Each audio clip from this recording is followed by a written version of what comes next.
অন্য কোনো দেশের যুদ্ধনীতি, তখন মানুষের সামনে আর্তনাদ ছাড়া আর তো কোনো পন্থা থাকবে না, আর তো কোনো উপায়ও নেই। আমরা তো আর শক্তিশালী যুদ্ধ পিপাসু একটা স্বৈরতন্ত্র গঠন করতে পারবো না। কেউই পারে না, কেউই পারে না। আর যারা করেও ফেলে তাদের জনগণও তাদের সঙ্গে থাকে না। এ শুধু কতিপয় নেতৃত্ব এবং তাদের লোভ, গোটা দুনিয়াটাকে হাসিল করে নেওয়ার লোভ। হাসিল করে কি হবে? সেই তো সব ফেলে চলে যেতে হবে। কিন্তু সেই অঙ্ক দিয়ে, সেই দার্শনিকতা দিয়ে তো আর জীবন চলে না, বিশ্ব চলে না।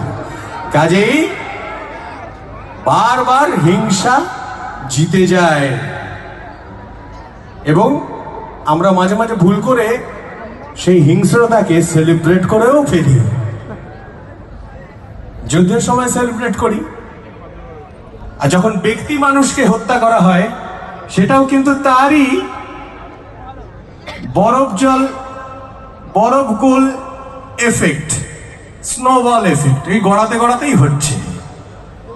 ওই হিংস্রতা যেটা সেলিব্রেটেড হচ্ছে ওটাই ব্যক্তি জীবনেও প্রভাব ফেলছে। কিন্তু হিংস্রতাকে যদি সেলিব্রেট করি যে কোনো ভাবেই, তার ফলে ওই একটা চোখ অন্ধ হলে গোটা দৃষ্টিশক্তিটাই চলে যায়, পৃথিবীটাই অন্ধ হয়ে যায়। কাজে আর্তনাদটাই হোক, এছাড়া তো কোনো উপায় নেই। একটু হাতটা তুলি, যেদিকে তুলবো সেই দিক থেকে আর্তনাদ আসুক।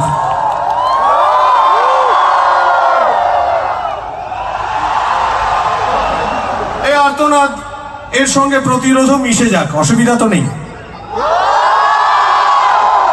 আমরা তো এখানে দাবি দাওয়া তুলছি না, আমরা সাংস্কৃতিক ভাবে